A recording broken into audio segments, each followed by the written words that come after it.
It's Thursday. I'm Richard Matharoo. That means a brand new episode of Free Coaching Thursday. I've got 1, 2, 3, 4, I think 5 or 6 questions, a bumper episode today that have been asked by my audience that you can gain value from. This could be the burning question that you need to know the answer to get results. I'm going to charge you for it. It's going to give it to you straight. So stay tuned. I'll be back in a second.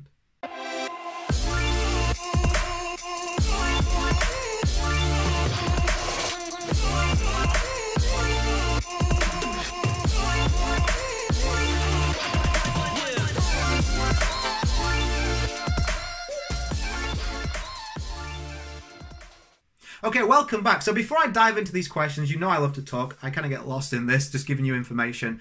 I got a brand new product that you may want to check out, okay? The link's coming across the screen. If I don't say it now, I know I'll forget. If you want the scripts to use and you're a network marketer, this will be of great benefit to you. How to invite people you know, how to go back to people you messed up with and do it the right way, cold market face-to-face, strangers on social media, what to say before a presentation to have them actually watch it, what to say after to have them sign up.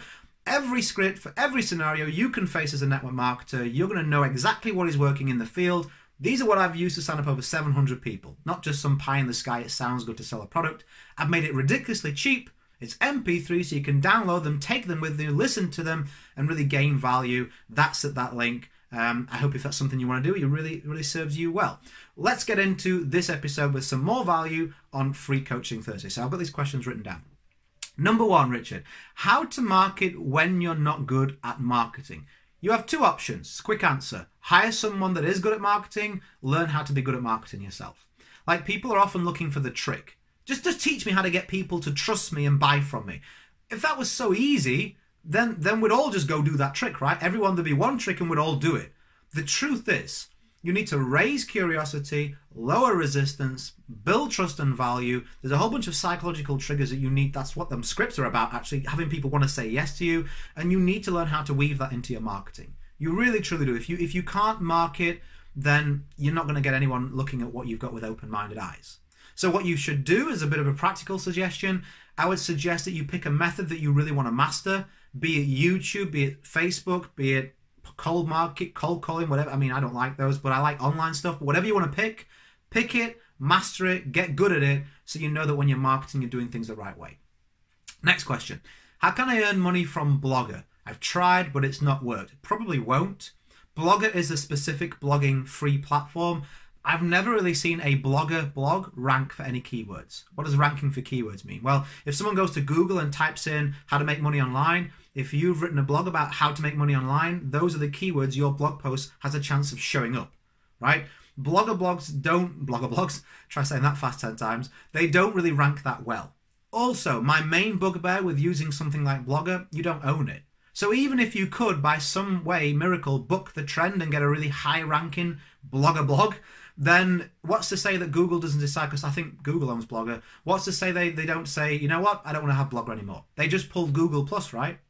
So if they pull Blogger and all your content is on there, you'll lose your business overnight. So WordPress.org would be my suggestion. WordPress.org, you own it, it's yours. Unless you do something stupid, you can back up that website, and that's your website to move on to any platform with no loss in business, okay? That would be my suggestion. What's the next question? Are online businesses more efficient than offline businesses? This is my preference. The answer is yes. Because define efficiency, right? For me, efficiency means the reduction of waste. And in an offline business, I see a lot of waste. You know, you want to sell a product. Do you have to have a premises and pay for electricity, heating, lighting, tax on that premises to sell your products? No, you don't. If you have a product, why would you want to limit yourself to one location when you could sell internationally just by adding the amount of postage and packaging onto the purchase price by using it on Amazon or eBay or your own e-commerce website? So you open up more of an audience for a reduction in cost. If you're selling information, well, can you not talk to someone like that as a consultant? Could you not have more appointments by using Skype or Zoom? They can see your, I'm looking there because that's where my camera and my laptop is. They can see your face, they can hear your voice. It's as though you're in the room, but no petrol cost, no fuel cost, no time costs. Think about if you've got 3 hours to build your business. It takes you 30 minutes an appointment. You could do 6 appointments every single day. If you're driving an hour and a half somewhere, an hour and a half back, that's 0 appointments, right? Let's say it's an hour there and back. that's only time for a couple of appointments. You're a third less efficient. It just makes sense for me to be able to have what I want at my fingertips, have a larger audience, multiple options to sell it without the wastage of overhead, without the wastage of travel, of wasted time, without all that waste. So for me, yes, online businesses are way more efficient. And in fact, if you have an offline business, I think an online element is a smart move.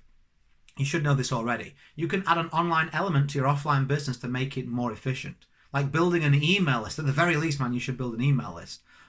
Being able to communicate with them more effectively, being able to market to them on social media by dropping pixels on a website. I mean, all these simple things make a huge difference to the conversions and efficiency of your marketing, even if you're offline. So yes, I do believe they are, in my opinion, more efficient. What are some tips to get conversions on YouTube videos? So I follow a simple script that I'll give you right now. Number one is be yourself. Okay, I'm natural. I'll drop some rubbish jokes in now and again, but that's my personality. You can feel I'm comfortable. That comes with consistency. My first video was like, actually it was like this. And yeah, I'm really excited right now. And you can, woohoo, you can feel it. So you know, you're going to start off terrible, but consistency will get you comfortable. So you're just having a conversation with somebody like we are right now, and people will feel that. They'll feel at ease. They'll want to listen to you. Number two, have something worth sharing. Like even if you're the most extravagant, flamboyant, extroverted person, after 2, 3, or 4 videos, people generally start to think, hang on a minute, this person, are they teaching me something of value? Like I know I'm not that flashy as a person. You won't see me doing like crazy stuff on these videos. So what I focused on was teaching you something really valuable. Like what do you actually need to know that is practical, that will make a difference, move the needle in your business? I know that because I keep teaching you useful things, because I'm taking what's working in the field and relaying it back to you so you know it works, then you keep coming back. A lot of people, I have a really, you know, I don't have like loads and loads and loads of followers. It's growing pretty quickly, I'm grateful to say at the moment. But if you look at the number of views on my YouTube videos compared to the number of subscribers I have, it's very high. I have a highly engaged audience. Because I'm able to teach something of value. It works really well. Also, what else was I going to say? Let me give you a quick actual like formula you can use in a YouTube video. So you want to begin with a question. Hey, like in my videos, I'll be like, hey, do you want to know 3 ways you can be a better blogger and build a network marketing business? It's a question. They go, yes, I would. Now they're engaged in the video. Then you tell them what you're going to do for them. Okay, well, in this video, I'm going to give you 3 tips that are going to teach you how you can be a better blogger. Most of them are overlooked. And then you get them sticking till the end where you're going to make a call to action. You're saying the 3rd tip is probably the most important. You definitely want to stick around for that. So we've already hooked them in. We've already got them engaged. They know they're in the right place. Then you deliver on that content. Tip number 1, tip number 2, tip number 3. Make sure they're real value. And then finish with a call to action. Okay, if you want to take a next step, here's where you need to go. Because you want to sell something, either an opt-in or a product or something, because otherwise your business can't stay open. You can't keep on giving value out for free if you're not making profits somewhere, so everybody loses. Also, there'll be some people watching you, like you may be watching this right now and be an action taker. There's going to be people watching this that just like to take the free content forever. Fine, that's cool. But there's always people that are like, I want to take action. I'm looking for ways to build my business today, Richard. I want to do something. So why would we leave that person unserved, unsatisfied? Like, you know, it's like taking 20 people and showing them a menu of a restaurant and then not inviting them in to actually have a meal. There's going to be 5 or 10 of those people who are like, I'm hungry. Can I not come in? No, here's the menu, here's the food. Doesn't it look delicious? What would you eat? I'd eat this. Okay, bye-bye. They're like, well, I want to come in and eat. So give them the option to do that by giving them a call to action. Hey, if you want 4 more blogging tips, you can go opt in here. If you want to see my webinar on network marketing blogging, you can go here. If you want to buy my product on blogging, which will help you, check it out at this link. Always give them a call to action and next step so the action takers can actually go and do something about it.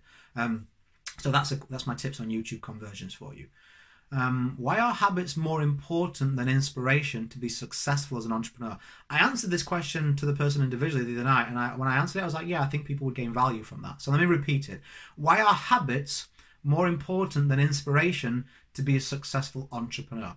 Let me think of the way I answered it now. I said because inspiration is an emotion, and it doesn't actually, it's just potential. It doesn't generate results, whereas habits are actual physical action, which will create outcomes. Let me go through that again. Inspiration is just an emotion. You can be inspired and then become uninspired. You can be inspired and then become nervous and procrastinate. It's just the potential to actually follow through on something. Whereas your habits are that actual practical application of that inspiration, of the knowledge that you know, of the skills that you've got, and they create outcomes. See, inspiration doesn't create an outcome. It just creates a thought. A habit, an action, it will go well or it won't go well, but there's an outcome there that you can use. Why did it go well? Well, how can I repeat it? Why didn't it go so well? What can I do to make sure that it goes better next time? How can I improve? So you're going to be moving, going to be progressing. So you have the right habits. Even the wrong habits, if you're open-minded and you're evaluating stuff, will eventually become better and better. Inspiration comes and goes in waves. How many people or how many times do you know you've had a great idea, never followed through on it, and wish that you had? This is why habits will always beat inspiration. They are physical action. So there's a lesson in that. If you right now feel really inspired but also really frustrated at the same time, that means you need to work on your habits, your practical application. Entrepreneurs, me included, were often on the side of like ambitious, inspired, this is going to be amazing, but then we often second guess ourselves because we don't have the habits to back that up and see the outcomes. Go through that uncomfort and uncertainty to gain the outcome so you can actually do something with it. Like know that it works or doesn't work. At least then you can do something about it, as opposed to this up and down, like emotional tidal waves of always being up and down, up and down, up and down, and never really knowing any progress. Okay, it just makes sense. So we've come just over 10 minutes, aren't we? 11 minutes. That's long enough for this video. I hope you gained value from at least one of these answers. Maybe you gained a few different things. Was there a favorite tip? Is there something you'd like me to answer? Definitely let me know. Also, I did remember the scripts. If you are a network marketer, that is a product I made ridiculously cheap so you can get access to it. I think it's really good. I spent a lot of time on that. There's a good chunk of content out there. And something I advise you to do if you pick it up is have those separate tracks ready and carrying them with you. Something that's really useful is like there's a script there that tells you exactly what to say before a presentation to make sure people watch it with open mind. If you're about to send someone a presentation or deliver a presentation, just refresh yourself with it before you go into the presentation. Like if someone's watching a video and you can put a headphone in or you're not there, that you can mute yourself if you're on Skype, watch the script that teaches you exactly how to sign that person up and close that person, deal with their objections. So it's fresh and you're professional and you can't forget it when it comes to it. It's a really good way of using it. But you can see everything that's included at that link. I did remember in the end anyway. So anyway, go create a day in a life that counts. Always have more desires than excuses. I hope you gained something from today, gained some value from my honest and open answers. I'll catch up with you soon. Have a fantastic day and bye for now.